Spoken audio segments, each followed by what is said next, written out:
Hey guys, this is my husband. You welcome and welcome back to another episode of My Favorite Games. This is going to be a very good game, I thought. Well, it's one of my favorites, so it has to be good. It is Eternal Ring on the PlayStation 2. I recently played and finished this. I got this at a market for $10, which is a pretty good deal for this from a local seller. I'm going to start mentioning where I got stuff and the prices I pay when I do one of these videos, just because it's something I have an interest in. It's nice to document it.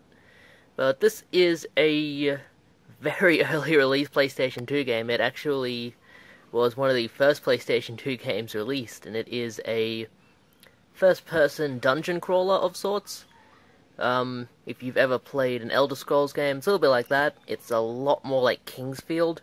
It's actually made by the same people who made Kingsfield, From Software. On the back, it makes it out to be something it's not. Like, it makes it out to be like some kind of Final Fantasy game, which it's nothing like that at all.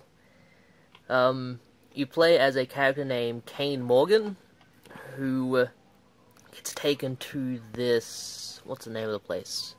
The Island of No Return, where you get taken to the island, and like any ship that gets taken to the island gets sunk before it has a chance to leave by like a big dragon. And the story is really interesting. As you go through the world, one of the first things you find is a village full of people, and it kind of sets it up as an overworld. And there's like there's a person who heals you and repairs your magic, which is really cool. There's a weapon guy, there's a bunch of people, but the captain of the village, he's asleep in a deep sleep, and you can't wake him up. So they give you a mission to go to this place to... what was it? You have to open a floodgate for some reason. I don't remember why exactly, but it doesn't really matter, because when you get back from opening the floodgate and beating the first boss, all of the people in the village are dead. The captain woke up, and now he's some disgusting monster, and he's like attacked all of the people in this village and killed them all. So, like, this healer who's healed you fully, dead. You never get another one of those in the game. This weapon crafter, dead. You never get another one of those in the game. This person, it sets them up as like an inventory person where you can buy stuff from, dead. You never get another one of those in the game. It kind of sets itself up to be something it's not, and I think that's actually really cool. Like, it really fooled me. Like, I thought, alright, the people in this village are dead, I guess I'll go to another village and get another healer. Nope, nothing like that. So, you go through the world, and you soon discover about this Eternal Ring. And I won't spoil the entire thing, but the Eternal Ring is not what it seems. It's supposed to be a ring of ultimate power, and I won't spoil anything.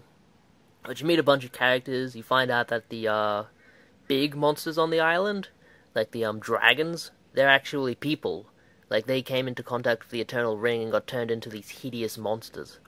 Which is pretty cool, because like some of them still have a little bit of human left in them, but it's like slowly fading. It's like one of the dragons freezes himself in ice so that he doesn't go insane and kill his friends. Another one has gone crazy, but like it can still be talked to by its sister and can kind of be calmed down. Yeah, it's really cool. A big part of the game, the gameplay, is collecting rings. I'll explain the gameplay. The gameplay is first person. You go through, you press triangle to attack. After a while, triangle will never be used because you'll just be exclusively using magic. As I said, the gameplay is a lot like Kingsfield, except it's faster paced, so you have that thing where it's kind of hard to control, but you get used to the control scheme after a while. After you like look at gameplay and you play it, you'll go, oh yeah, I know that kind of game, if you've played one of them before. It's not for everyone, and a lot of people don't play the game because of that, and that's completely fair. It's a very odd gameplay choice, and it's not the easiest to wrap your head around at first, but after a while you kind of get into a groove and you kind of figure it out. The combat is really good. It's really smooth. Sometimes you'll be like closer to an enemy than you think you are, if that makes sense. Like, you think you'll be out of range of their attack, but then they'll swipe at you and attack you. And enemies do a lot of damage in this game, an incredible amount of damage. Like, a lot of enemies, 3 hits and you're dead, no matter what your health is, which is pretty crazy, and sometimes you'll just die, which kind of sucks, but that's just kind of the way the game is, and you really have to save very often to avoid losing a lot of progress, which is same with all RPGs, really. As I said, magic is a huge part of this game. You get magical rings that have powers in them, and you can also create your own magical rings with specific powers, which is really, really cool. Like, you start off with just a fireball magic, and then you start collecting gems from fallen enemies, and you can combine the gems in this magician's lair that you teleport to. Like, you have a save point, and then you have a magician's lair, and so you have the save point here, and whenever you get to a save point, usually there'll be a teleporter that takes you to this magician's lair, and you can create new magic spells to put onto a ring, which is really cool, and you can combine all different ones, and they have 8 elements and a bunch of different levels for the elements. So there's 4 different kinds of fire ring, 4 different kinds of water ring, 4 different kinds of ice ring, or ice gem, whatever. And it's really cool. You could spend hours just creating new magics, and some magic spells I created and they were really good, but then I died and lost the progress, and I was never able to replicate them again because I didn't remember how to make them. There was one really good tornado spell.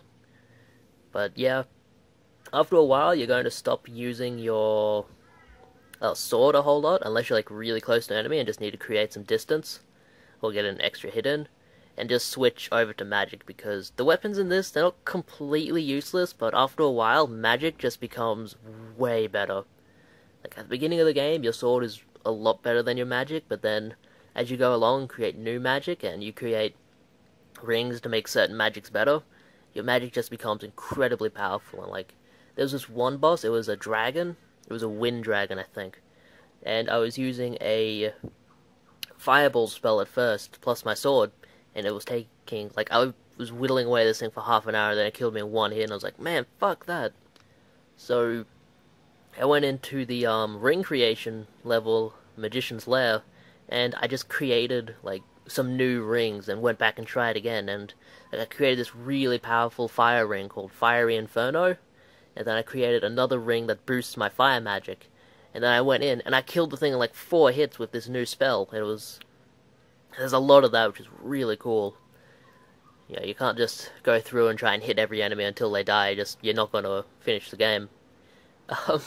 It's not a super long game. I finished it in about 10 hours.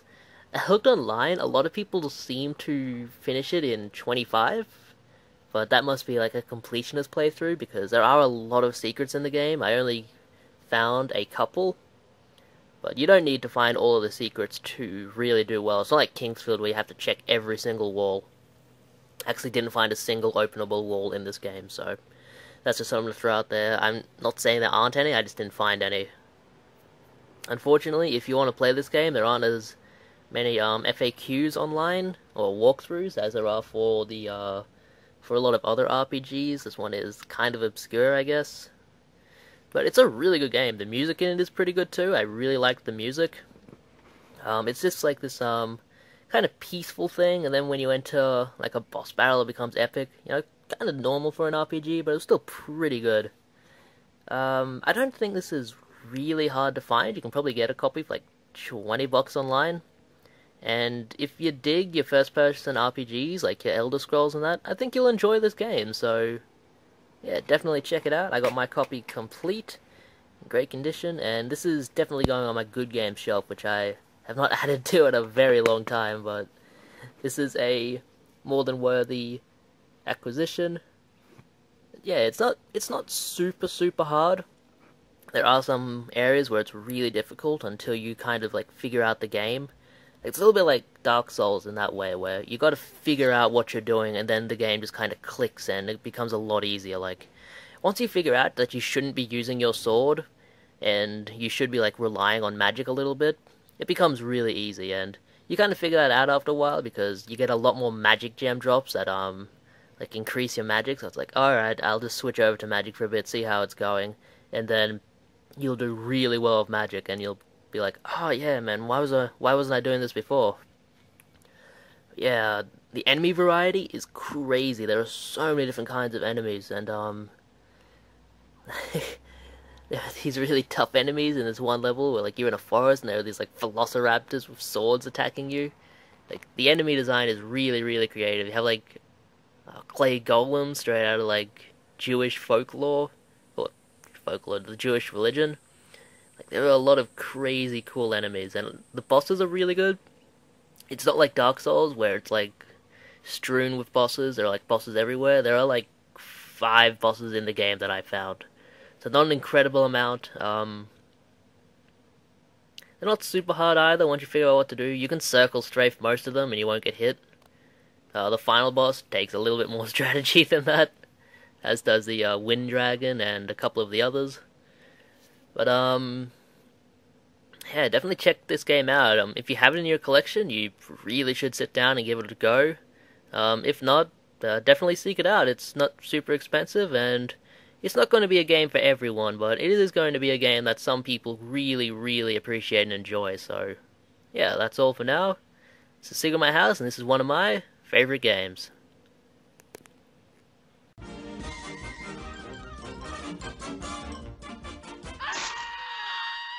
And that's all, folks.